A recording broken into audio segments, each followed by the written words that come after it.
ini kita akan masuk ke workshop teknik manufaktur.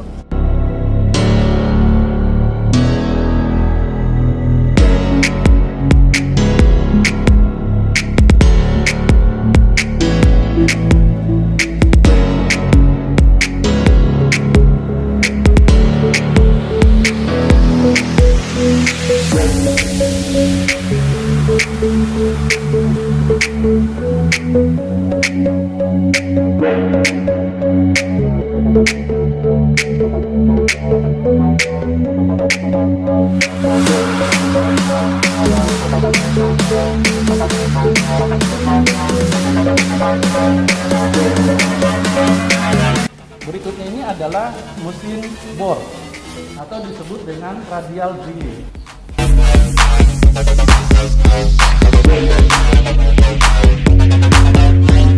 Ini bor bambu karena dia tidak bisa bergerak sana kemari, dia hanya bisa naik turun.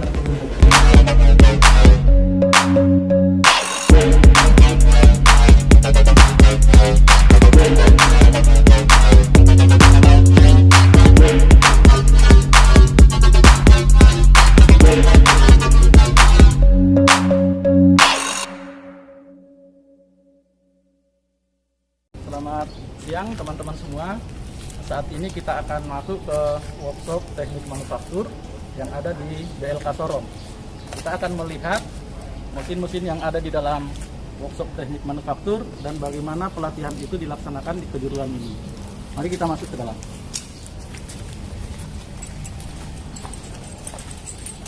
Pertama-tama kita melihat di sini ada mesin bubut konvensional. Jadi mesin bubut ini diperuntukkan ketika kita membuat benda kerja yang bentuknya bulat.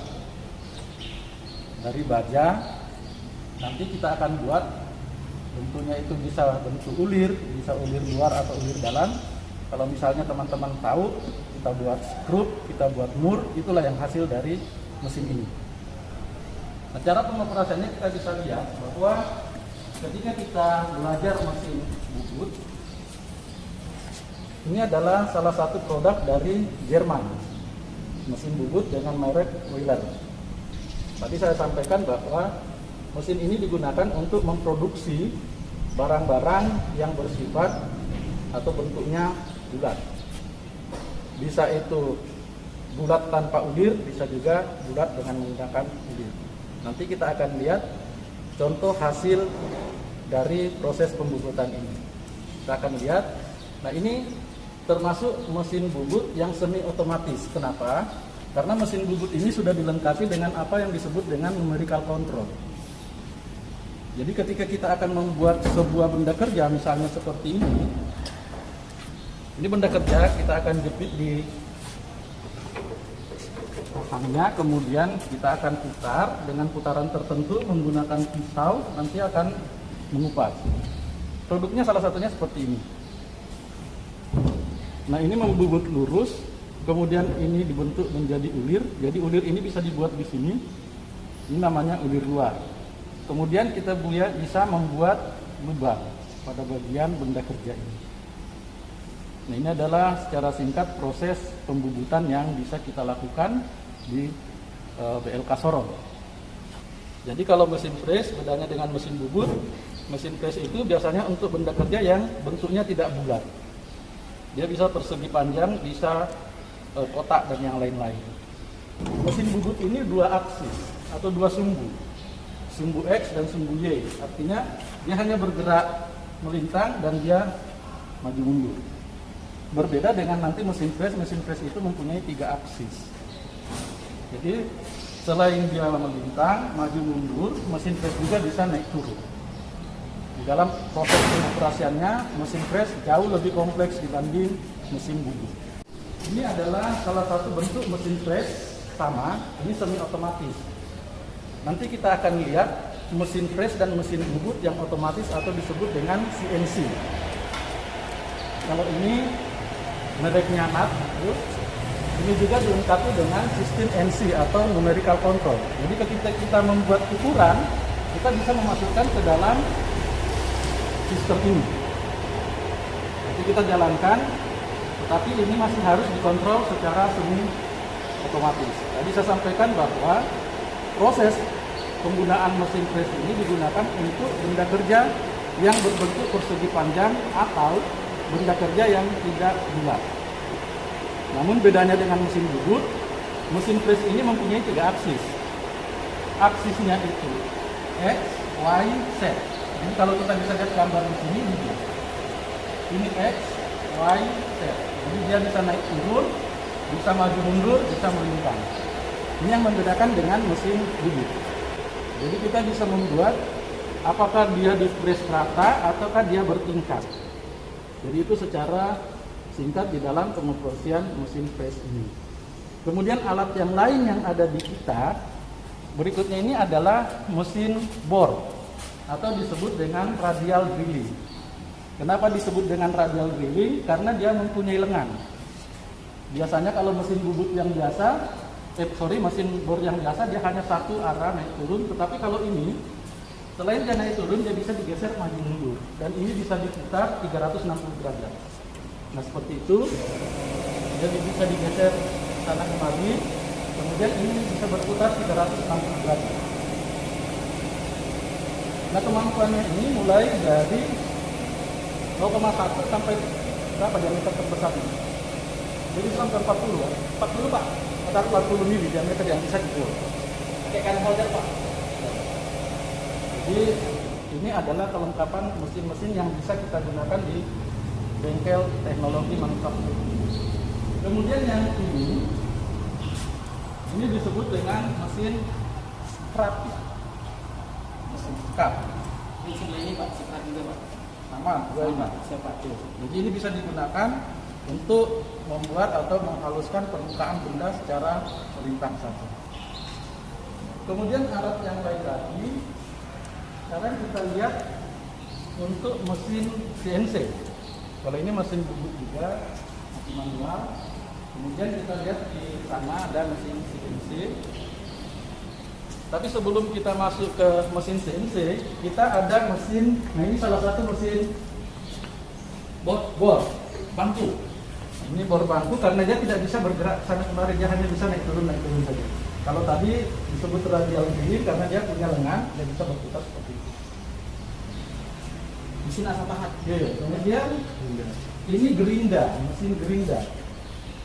Jadi kalau kita misalnya di mesin bubut, ada kita punya pahat, misalnya pahat HSS atau nanti di mesin press, peralatan itu kita bisa asah di sini.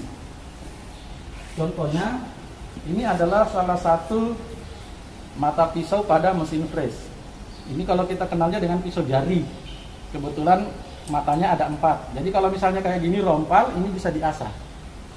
Seperti itu. Jadi dia mesin ini gunanya untuk mengasah pahat. Jadi dikenal dengan mesin untuk mendak pahat. Kemudian berikut mesin yang lain yang ada di sini adalah ini untuk mesin ulir pipa. Jadi kalau ada pipa kita mau ulir, kita menggunakan mesin ini. Biasanya kalau kita lihat misalnya di saluran pipa minyak atau gas dan yang lain-lain, ketika dia disambung kemudian nanti dilas atau misalnya di pipa air bisa diulir di sini. Oke. Ini sama mesin gerinda juga digunakan untuk menggerinda pahat. Kemudian yang berikut kita masuk ke ruang CNC.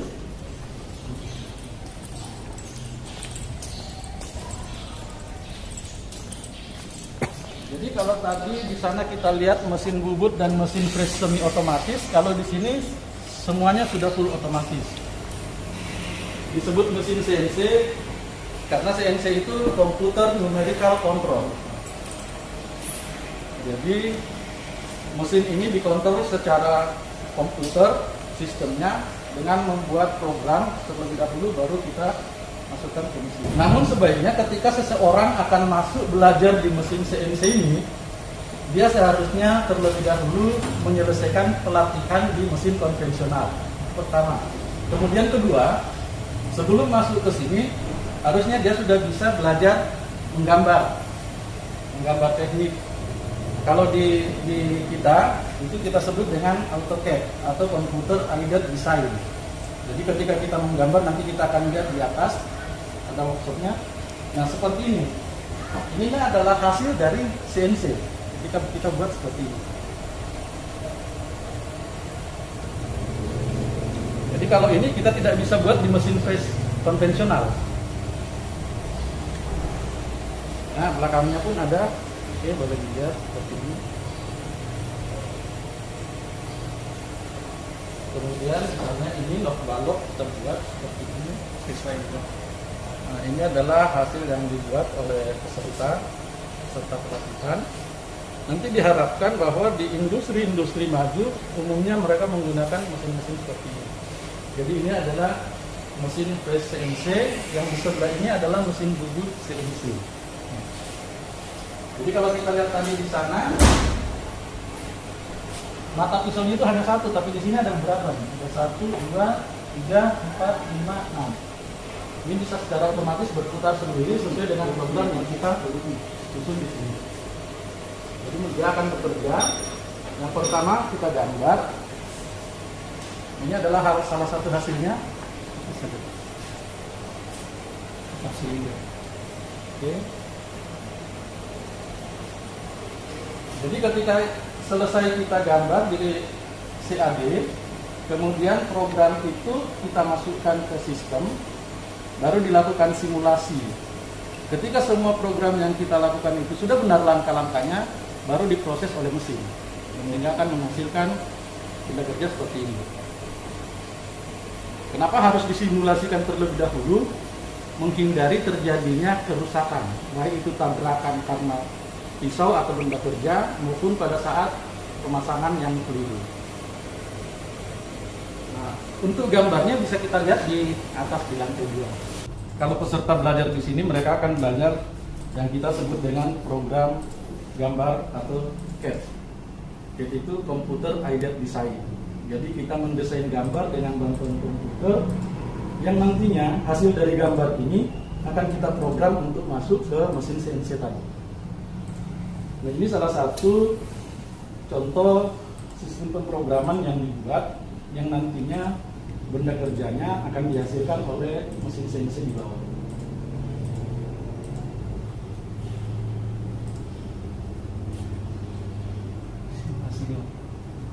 Ini contoh simulasi dari benda kerja yang akan dibuat. Jadi ini berdasarkan foto yang kita ambil, foto seseorang yang nantinya akan dibuat menjadi benda kerja di atas aluminium. Nantinya akan menjadi seperti itu. Jadi disinilah awal mulanya bagaimana mendesain sebuah gambar, mendesain sebuah benda kerja yang nantinya itu akan dimasukkan ke dalam program di mesin CNC. Setelah programnya itu berjalan di simulator, barulah kita masukkan ke mesin untuk menghasilkan benda kerja. Oke, demikian teman-teman semua secara singkat bagaimana dan apa yang kita pelajari di Kejuruan Teknik Manufaktur BLK Sorong. Terima kasih.